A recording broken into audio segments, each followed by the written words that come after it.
Meu nome é Douglas e eu quero servir a minha pátria. Meu nome é Moisés e eu quero ser um militar. Meu nome é Nelson e eu tenho orgulho do meu país.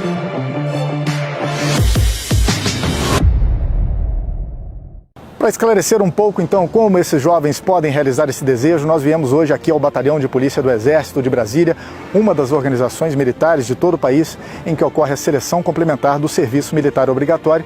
E para esclarecer um pouco sobre esse processo, convidamos o Tenente Coronel Schwengber, da Diretoria de Serviço Militar. Seja bem-vindo ao Giro do Horizonte, Coronel. Obrigado, Alex.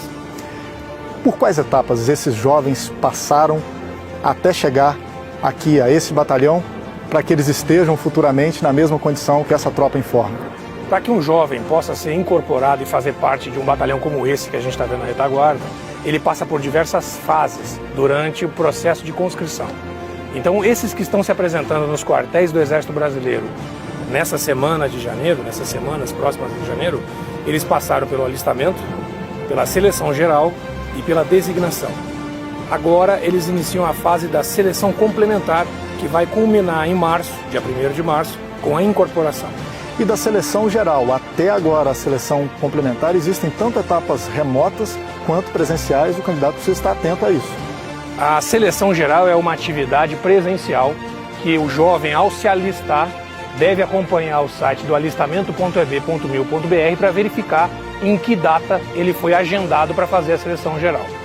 Essa seleção geral ela acontece em locais chamados comissões de seleção e lá o jovem vai fazer exames físicos, médicos e vai passar por entrevistas para que a gente possa determinar qual é o perfil profissiográfico que ele tem e direcionar ele para a força singular, seja Exército Brasileiro, Marinha do Brasil ou Força Aérea Brasileira, e que ele pode melhor trabalhar para fazer o serviço obrigatório.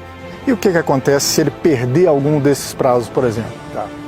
O prazo do alistamento, vamos começar pelo alistamento, acontece de 1º de janeiro até 30 de junho do ano em que o jovem completa 18 anos. Esses jovens que chegaram hoje para fazer a seleção complementar fizeram o alistamento ano passado. Então, de 1º de janeiro a 30 de junho, eles fazem esse alistamento na forma presencial nas juntas de serviço militar ou à distância, online, pelo alistamento.eb.mil.br, que é o site onde ele vai fazer o alistamento à distância. Durante o prazo, o jovem não tem que pagar nenhuma taxa.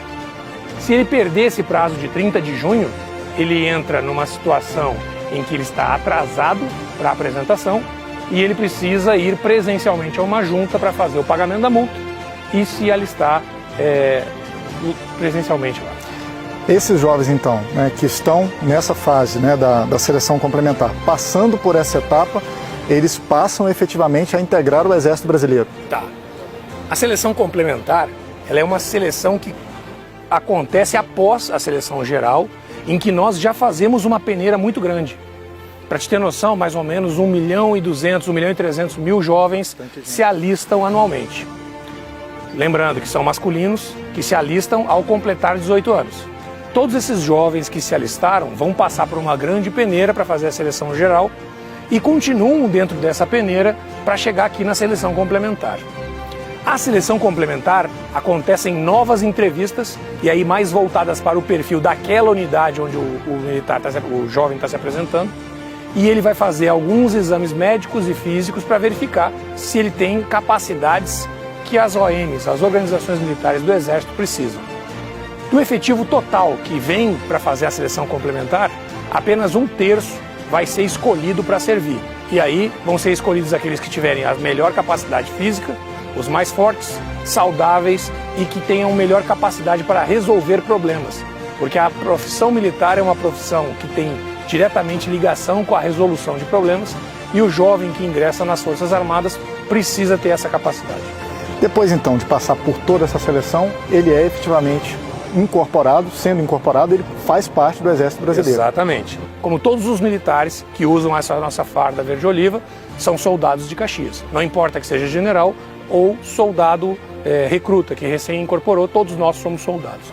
E esse jovem vai fazer parte da Força Terrestre Brasileira.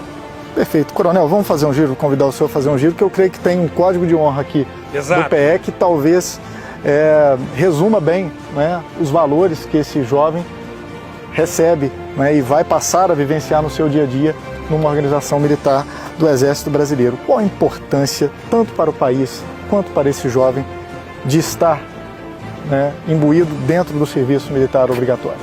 Para o país, primeiramente, é que a formação que a gente dá para o soldado prepara ele para fazer parte da reserva mobilizável. Essa reserva mobilizável é o que dá a capacidade do Brasil enfrentar qualquer agente estrangeiro que tente fazer alguma ação adversa nas nossas fronteiras ou dentro do país, e também, em caso de calamidade, que a gente possa multiplicar as forças rapidamente. O efetivo do Exército Brasileiro de recrutas anualmente é 75 mil jovens. Desses 75 mil jovens que anualmente entram e saem, a gente mantém esses que foram para a reserva numa situação de reserva mobilizável. E, havendo necessidade, eles podem ser chamados novamente para a força. O importante que a gente vê a respeito da atividade militar formada não é só para o Brasil, mas também para o jovem.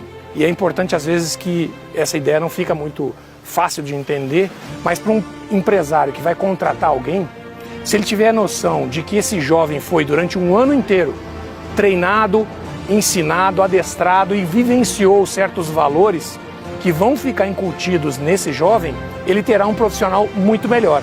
Para a gente finalizar então esse giro do horizonte, coronel, além de todo o treinamento militar, né, peculiar ao serviço militar, quais são os valores que esse jovem absorve ao ser incorporado à instituição? Importante falar a respeito. Para ver os valores, a gente pode dar uma olhada no Código de Honra do PR, que é aquilo que sintetiza valores que são passados diariamente para esse soldado. Perfeito, coronel. Muito obrigado pela participação do senhor aqui no Giro do Horizonte. Sucesso à DSM nessa nobre função de selecionar toda a nossa reserva mobilizável do Exército Brasileiro. Muito obrigado, camarada. Até a próxima.